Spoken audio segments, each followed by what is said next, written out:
আজ সকালে একটি ইউএসডি ক্যাড H4 টাইম ফ্রেমে অ্যানালাইসিস করেছিলাম।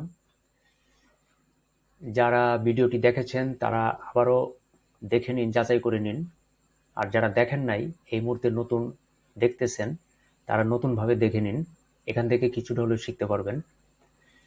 প্রাইস যখন এখানে ছিল, এখানে একটি সাপোর্ট জোন ছিল, সাপোর্ট জোন।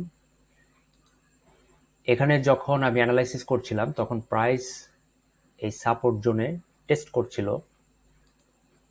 তখন আমি এখানে একটি বুলিশ টার্গেট দিয়ে রেখেছিলাম যে প্রাইস এখান থেকে বুলিশ মুভমেন্ট হবে, অর্থাৎ ট্রেডাররা এখান থেকে বাই এন্ট্রি শুরু করবে, ফলে একটি বুলিশ মুভমেন্ট আমি আশা করেছিলাম। কিন্তু একথা বলে রেখেছিলাম যে এই সাপোর্ট জোনটিতে যদি কোনো প্রকার ফুল বডি ক্যান্ডেল দিয়ে ব্রেকডাউন না করে এখানে টেস্ট করে, তাহলে এখান থেকে ট্রেডাররা বাই এন্ট্রি করবেন, ফলে একটি নতুন বুলিশ মোমেন্টাম তৈরি হবে।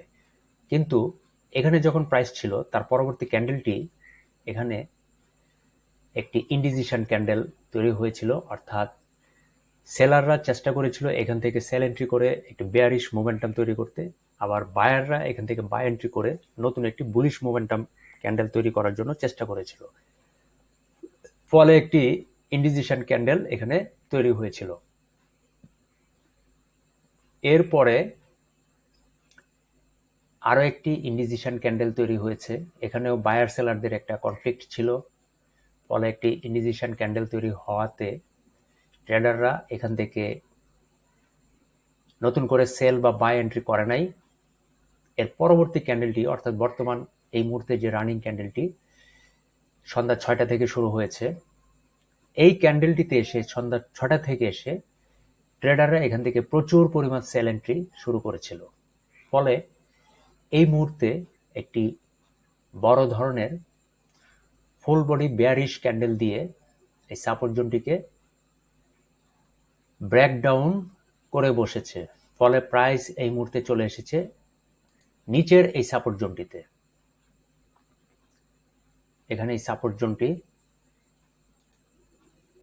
এই সাপোর্ট জোনে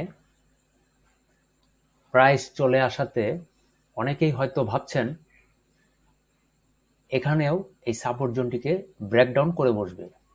তাই যারা নতুন অনভিজ্ঞ তারা এখান থেকে হয়তো সেল এন্ট্রি শুরু করেছেন।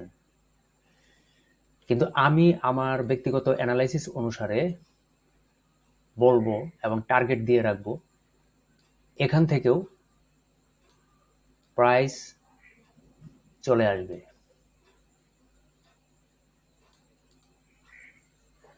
অর্থাৎ যেহেতু এই আগের সাপোর্ট জোনটি থেকে ট্রেডাররা বাই এন্ট্রি করে বুলিশ মোমেন্টাম তৈরি করে নাই, বরং সেলাররা এখান থেকে সেল এন্ট্রি করে এই সাপোর্ট জোনটিকে ব্রেকডাউন করে নিচের সাপোর্ট জোনে প্রাইসকে নিয়ে এসেছে। এখান থেকে ট্রেডাররা বাই এন্ট্রি শুরু করবে, অর্থাৎ এই সাপোর্ট জোনের নিচে নতুন করে আর ব্রেকডাউন করবে না, এটা আমার ব্যক্তিগত ধারণা। এবং এই সাপোর্ট জোনের উপরেই রিজেকশন ক্যান্ডেল তৈরি করতে পারে, পিনবার তৈরি করতে পারে, টেস্ট করতে পারে। ফলে ট্রেডাররা এখান থেকে বাই এন্ট্রি করবে এবং প্রাইস নতুন করে উপরের এই ভেঙে আসা পিছনের সাপোর্ট জোনটিতে, বর্তমানে যেটি রেজিস্ট্যান্স জোন বলবো, সেখানে ফিরে আসবে। দেখতে থাকুন আর আমার অ্যানালাইসিস যাচাই করুন আপনাদের সাথে যাচ্ছে কিনা। ভালো থাকবেন, ধন্যবাদ।